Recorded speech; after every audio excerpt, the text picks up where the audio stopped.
And it wasn't until in 2020 that I had a near-death experience, and that showed me, it gave me so much proof, and it gave me a lot of clarification on what actually happens to us when we pass over. I had, in Australia, we have a headache tablet called an aspirin, and I didn't realise that I was allergic to aspirin because I had never taken one before, and I had a headache this particular day. So I took an aspirin tablet, and within half an hour, I had what's called an anaphylaxis reaction, where my body shut down and I stopped breathing. So my son rang an ambulance, and the ambulance came to my home and rushed me to the hospital. I just couldn't breathe at all. And I said the words to the ambulance person, "I'm going to die." I knew I was going to die, but I didn't have any fear, and I don't remember anything. It wasn't until I was in a city hospital that I suddenly felt myself leave my body, and I just felt like I rised up out of my body, and then I just stepped right next to my body. So I knew my physical body was laying on the bed, but it's not like you don't look, when you're out of your body, you don't look the same. You're just, it's like a white light. It's just like this floating energy.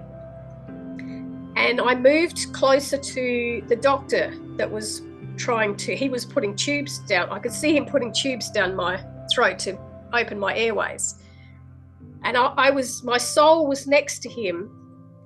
And I'd never met him before in my real life, but when my soul was next to him, I knew everything about him.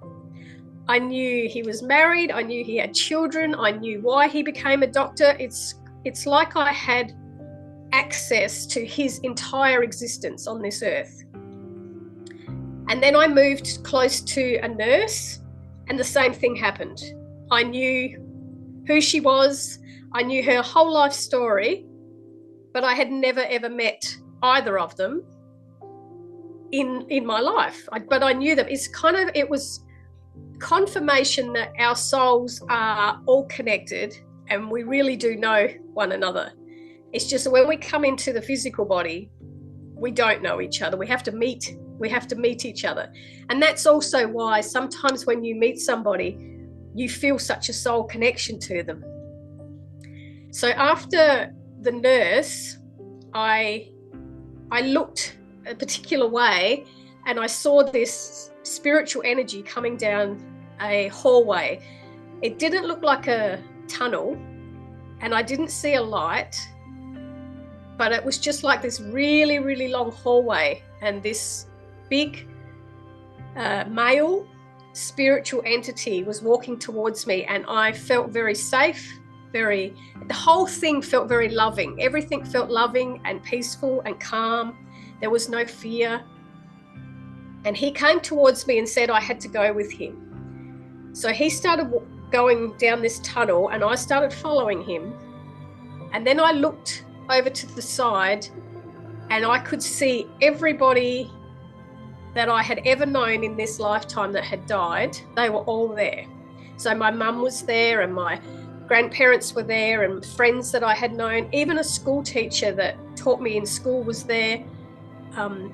Every single person I had ever crossed paths with in this lifetime was there. And I wanted to go. I was so excited to see them. And I wanted to go there, but he wouldn't let me. He said, "You're not to go there this time. You've got to come with me." So I kept following him, and he took me into this, I kind of explain it like a room, but it didn't have walls. It was a space. It was just a space, but it felt like a room to me, but it was huge, and it was full of records of every single existence that ever was. So like your existence in this lifetime would have a record there of who you were, what personality you created, what your soul lessons have been in this lifetime, whether you've completed your soul lessons or whether you haven't. It's all there. I think some people call this the Akashic records, but I was told it was the room of knowledge. So he was telling me it was the room of knowledge.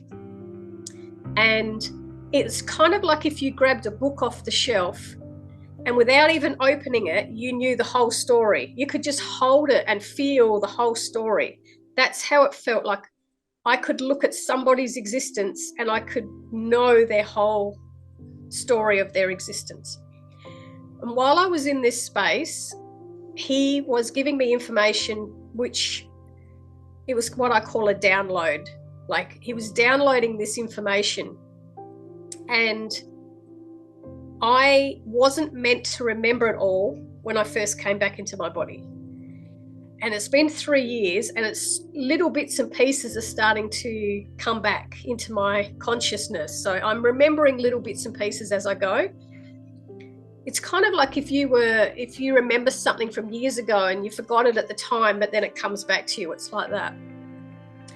So after he finished giving me this download, and we started going back down the tunnel and back to where my body was. On the way back, I realized that I could feel everything that my people, you know, my family that are alive, I could feel their thoughts. So, and I've got 5 sons in this lifetime.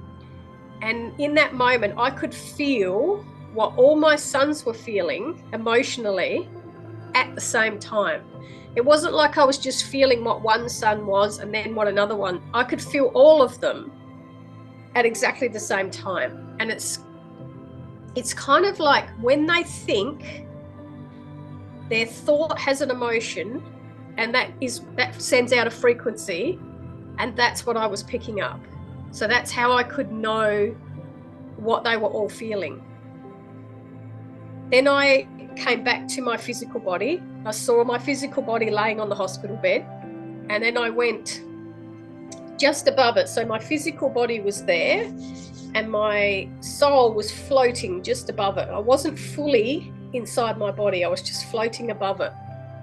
And while I was floating, I could feel spirits working on my body, and I could also see the human doctors working on my body. I was in both worlds at exactly the same time.